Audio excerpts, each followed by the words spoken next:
is the 7th and final generation of the iPod Classic. This was actually discontinued the same day that the Apple Watch first generation came out. They literally snuck it off the website so that nobody would know. It was the first iPod that Apple discontinued, which is crazy that this iPod back in 2014 was the one that started the death of the iPod.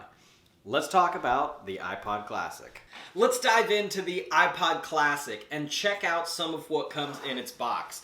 First and foremost, I've always found it kind of cool that the iPod Classic came in this cardboard box. I know that's kind of weird, but most of the iPods that Apple sold came in a box more like this of the iPod Touch. They were plastic cases, and it was the iPhone that Apple reserved the cardboard box treatment for. It's a little weird to be interested in a box, but some of Apple's more premium products have come in true boxes. So let's see what we get inside the box with this iPod. It is a pretty feature-packed box as far as some of the things that come with the iPods. Towards the end of the iPod life cycle, it was a miracle that you got anything with your iPod, but the Classic actually has quite a few things that harken back to older Apple products that we don't see anymore from Apple. As a matter of fact, most of the stuff in this box doesn't come with modern-day iPhones or anything like that, but at the time was pretty standard. So you've of course got the iPod here, and one of the things about the iPod Classic that was such a big deal was the high storage capacity, which all the other iPods at the time of this release were flash-based and had nowhere close to the 160 gigabytes available on the iPod. But the iPod Classic is also no slouch on the accessories. So inside the box, we actually have a little folder full of all kinds of information on how to use the product. Very typical of Apple. They almost always included the little booklets inside. So we've got our typical stuff that we would find in our Apple products. We've got an iPod Classic startup guide that just shows you how to start syncing the thing with iTunes. We've got our limited product warranty information. Of course, that's no good these days. And a pair of Apple stickers. Of course there were Apple stickers. It's not an iPod without those Apple stickers. Also found inside of the box is a pair of headphones.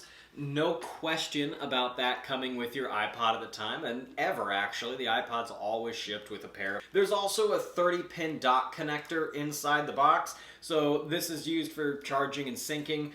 This is all you get with iPhones these days. And then the other one that comes with it is a little dock insert that fits perfectly to the size of your iPod Classic. The iPod Classic was the last iPod to have this iconic iPod UI, this iconic iPod look of having the click wheel at the bottom, your screen, and a very minimal design. There is a charger at the bottom. The back is just that completely shiny, scratch it the second you look at it back. I've kept this thing in a case for its entire existence, and it still has a few scuffs on it. There is a headphone jack and a hold switch, and that's it. It's a very simple piece of hardware, and that's one of the reasons that the iPod became so popular when it first came out. It was easier to use than other MP3 players. And this one remained popular all the way up till its discontinuation for having such a large storage capacity. As a matter of fact, that's one of the reasons I love it. I have 101 gigabytes free. I've stored a lot of videos and music on here, and I still have some room to keep adding things to it. So I'm a big fan of this iPod. It's got all of my TV shows and movies that I've ever downloaded from the iTunes store. And that's a really nice thing about this particular device, is that you can store so much of the content that you've downloaded. I mean, you'll see I've got a whole TV series on here, every season and every episode, with plenty of room to add more if I wanted to.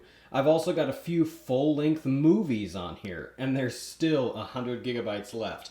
So it's no question that the iPod Classic is absolutely the powerhouse, and at the time was the biggest storage capacity you could get in any device. It wasn't until the 7th and final generation of the iPod Touch that you could actually get more flash storage in an iPod than one of these.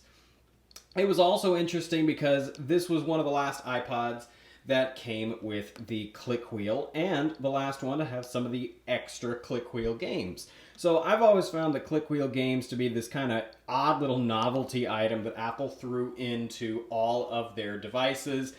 iQuiz was a pretty cool one. You would go in it and it would listen and play songs off of your iPod, and you had to guess which one was playing. It was a lot of fun. Klondike is basically just solitaire, so you'd go in and you could play solitaire on your iPod. As you can see, I don't play the games too much. I've never played Vortex on here. I played Klondike once, and that's about it. It's more of a consumption device for music for me than anything else.